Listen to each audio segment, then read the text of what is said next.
जय श्री राम। नमस्कार दोस्तों, रियल हॉरर स्टोरीज चैनल में आपका स्वागत है। और आज मैं आपके लिए लाया हूं एक बिल्कुल सच्ची घटना। दोस्तों, ये घटना मुझे मेरे दोस्त हरीश ने बताई है, तो आगे की घटना मैं आपको उन्हीं के नजरिए से सुनाऊंगा। मेरा नाम हरीश रावत है। मेरे गांव का नाम कौसानी है, जो कि बागेश्वर डिस्ट्रिक्ट उत्तराखंड में पड़ता है। घटना मेरे परिवार के ही एक लड़के जिसका नाम अरविंद, उसके साथ घटी थी। घटना साल 2006 की है।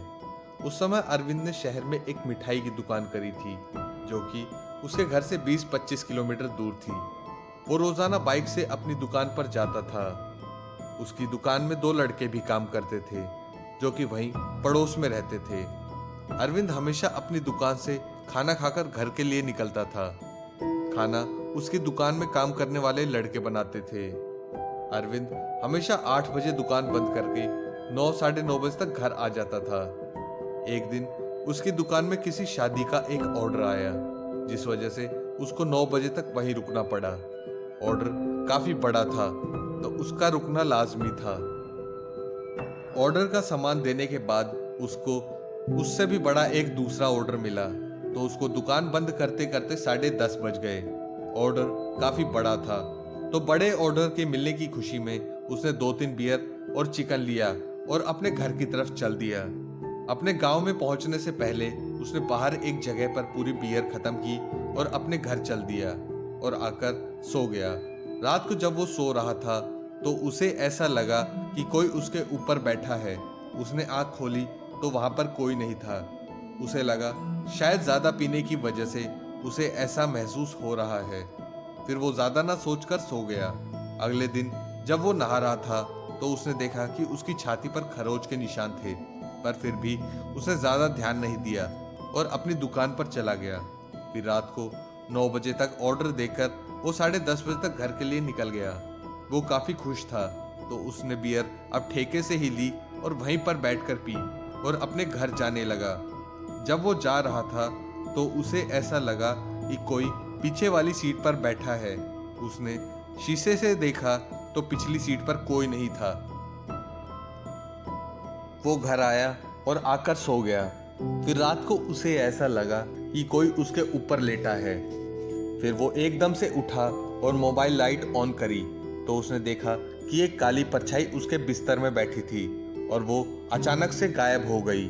वो थोड़ा डर भी गया। उसे समझ नहीं आया कि उसके साथ क्या हुआ। उसने ये भी सोचा कि शायद ये पीने की वजह से हो रहा है। फिर वो लाइट ऑन करके सोया। सुबह उसने किसी को कुछ नहीं बताया, पर उसने देखा कि आज फिर उसके शरीर पर खरोच के निशान है। फिर वो काम के लिए निकल गया। यहाँ उसकी दुकान से थोड़ी ही दूर एक शिवजी का मंदिर भी है। वो वहां गया और माथा टेक कर आया और अपने काम में लग गया। रात को जब वो अपनी दुकान से घर जाने लगा, तो उसे ऐसा लगा कि कोई उसके साथ साथ चल रहा है। फिर उसने जल्दी से बाइक निकाली और तेजी से बाइक चलाते हुए अपने घर पहुंचा। जैसे तैसे वो घर पहुंचा और अपने कमरे में लाइट ऑन करके सो गया। रात को जब वो सो रहा था, तो उसे ऐसा लगा कि उसके बगल में कोई लेटा है। उसने आंख खोली, तभी एक हाथ उसकी कमर पर आया। वो एकदम से डर कर उठा, तो उसने मुड़कर देखा कि एक बहुत सुंदर लड़की उसके साइड में लेटी थी। वो उसे ही देख रही थी। फिर उस लड़की ने कहा कि डर गए। ये बोलकर वो हंसने लगी।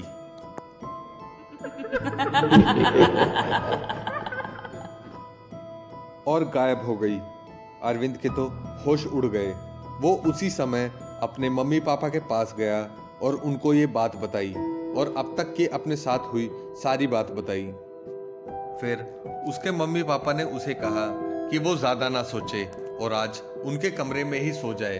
फिर अगले दिन अरविंद के पापा ने उसको गांव के ही एक ओझा के पास भेजा और कहा कि उन बाबा से झाड़ा लगवाकर सीधा अपनी दुकान पर चला जाए। अरविंद ने ऐसा ही किया। फिर रात को 8 बजे के आसपास वो दुकान से घर के लिए निकला, तो उसे कुछ महसूस नहीं हो रहा था। वो अब घर जाने लगा। गांव में घुसने से पहले उसकी बाइक एकदम से बंद हो गई। उसने काफी कोशिश करी पर बाइक स्टार्ट नहीं हुई। तभी उसे एक लड़की के हंसने की आवाज आई।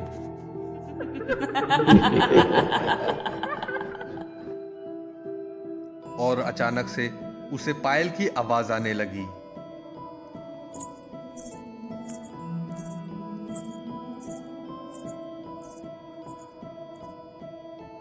वो पायल की आवाज उसके बिल्कुल सामने से आने लगी और अचानक उसके चारों तरफ घूमने लगी। वो डर गया और बाइक छोड़कर भागने लगा। जब वो भाग रहा था तो उसे ऐसा लगा कि उसके पीछे कोई भाग रहा है। उसे साफ साफ आवाज आ रही थी कि कोई पायल पहनकर उसके पीछे भाग रहा है।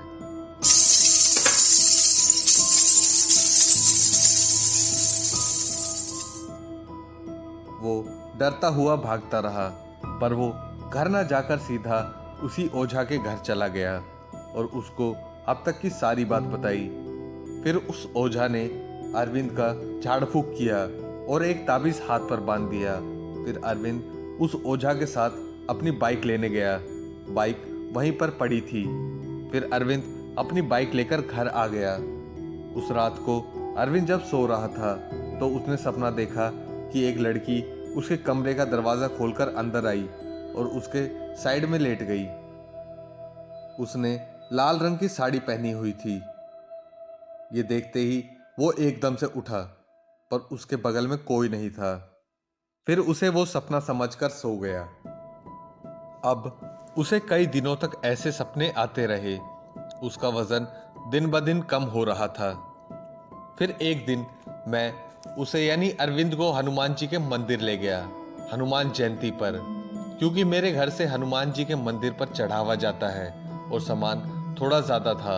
इस वजह से मैंने अरविंद को बुलाया सामान पकड़वाने के लिए। फिर उसी रात को जब अरविंद सो रहा था तो उसे ऐसा लगा कि उसके ऊपर कोई बैठा है और उसका गला दबा रहा है। फिर उसने आंख खोली तो एक औरत थी। उसमें से बहुत बदबू आ रही थी।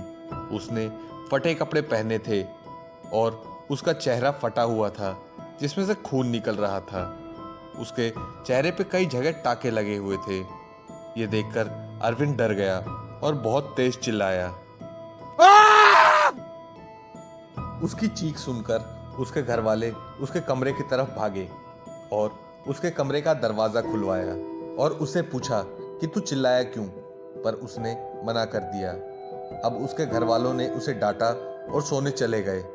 अगले दिन जब वो सुबह नहीं उठा दुकान पर जाने के लिए तो उसके पिताजी उसके कमरे का दरवाजा खुलवाया। उसने थोड़ी देर के बाद दरवाजा खोला।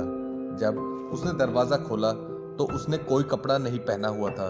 अब उसके पिताजी ने उसे पीटा और उसकी इस हरकत के लिए उसे चेतावनी दी और उसे समझाया भी। फिर वो खुद दुकान पर चले गए और अरविंद को घर ही छोड़ दिया। जानकारी के लिए बता दूं, अरविंद के पिताजी भी कभी कभार उसकी दुकान चलाते थे। अब उसी शाम को मैं अरविंद के घर गया।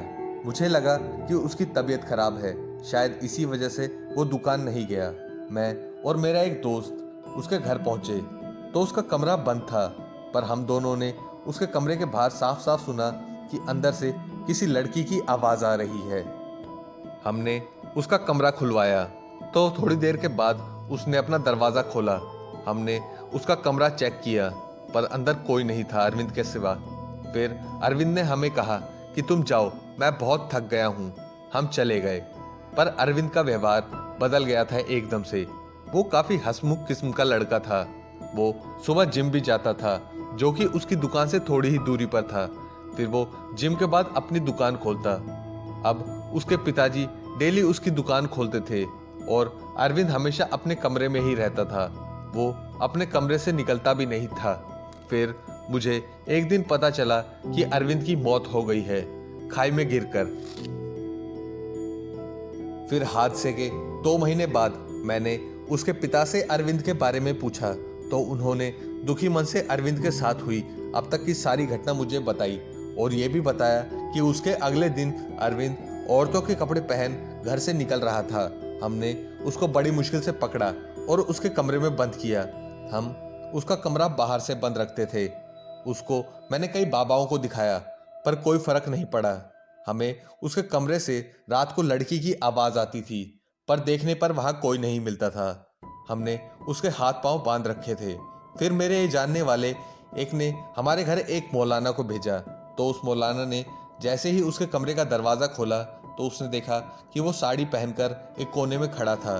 फिर उसने मौलाना को देखकर उर्दू में कुछ कहा तो मौलाना समझ गए कि ये क्या है। फिर मौलाना ने पूछा कि तू कौन है और इस बच्चे को क्यों परेशान कर रही है, पर अरविंद कुछ नहीं बोला। फिर उस मौलाना ने अरविंद के ऊपर कुछ किया और थोड़ा पानी हाथ में लेकर उसमें फूंक मारकर अरविंद के ऊपर छिड़का। फिर अरविंद चिल्लाया। फिर अरविंद के अंदर जो शक्ति थी वो बोली, मेरा नाम नज़मा है, मेरी मौत 30 साल पहले हुई थी। एक दिन जब मैं अपनी कब्र में सो रही थी तब ये लड़का आया और इसने मेरी कब्र पर पेशाब किया। मैं तब से इसके पीछे लग गई हूँ और इसे अपने साथ लेकर ही जाऊंगी। ये बोलकर वो गुस्से से गुर्राया। फिर मौलाना ने कहा कि ये तो एक नादान बच्चा है, इसने ये सब अनजाने में किया है, तुम इसको माफ कर दो। पर वो जो भी थी उसने कहा कि इसको इसकी गलती की सज़ा ज़रूर मिलनी चाहिए। फिर मौलाना ने कहा कि तू इस बच्चे को परेशान ना कर। मौलाना ने अरविंद का फिर कुछ झाड़ फूंक किया, पर वो जो भी चीज़ थी उसे कोई फर्क नहीं पड़ा। काफ़ी देर के बाद वो मौलाना हार मान गए। वो बाहर आए और उन्होंने कहा कि ये जो भी चीज़ है ये मेरे काबू में नहीं आएगी, पर मेरी जानकारी में एक काफ़ी पहुंचे हुए मौलाना हैं और वो ही आपके बेटे को ठीक कर सकते हैं। पर मैं उन्हें 4 दिन बाद अपने साथ लेकर आऊँगा। तब तक आप अपने बेटे का ध्यान रखना। फिर 3 दिन तक अरविंद बिल्कुल शांत रहा। हम उसके कमरे को बाहर से ही बंद रखते थे। हमें रात को भी अब अरविंद के कमरे से कोई आवाज़ नहीं आती थी। हमने भी राहत की सांस ली। चौथे दिन सुबह मुझे उस मौलाना का फ़ोन आया। उन्होंने कहा कि मैं और वो बड़े मौलाना जी हम 11 बजे तक आपके घर पहुंच जाएंगे। आप कुछ सामान तैयार रखना। मैंने भी उनके कहे अनुसार सब सामान तैयार रखा। फिर 10:30 बजे के आसपास अरविंद ने मुझे अपने साथ हुई सारी बात बताई और ये कहा कि पापा प्लीज़ दरवाज़ा खोल दो, मुझे कई दिन हो गए हैं इस कमरे में, एक बार बाहर आने दो आप। फिर थोड़ी देर बाद दरवाज़ा बंद कर देना या मुझे वापस कमरे में बंद कर देना। उसको बार बार ये बोलता देख मुझे उस पर दया आ गई। आखिर वो मेरा बेटा था।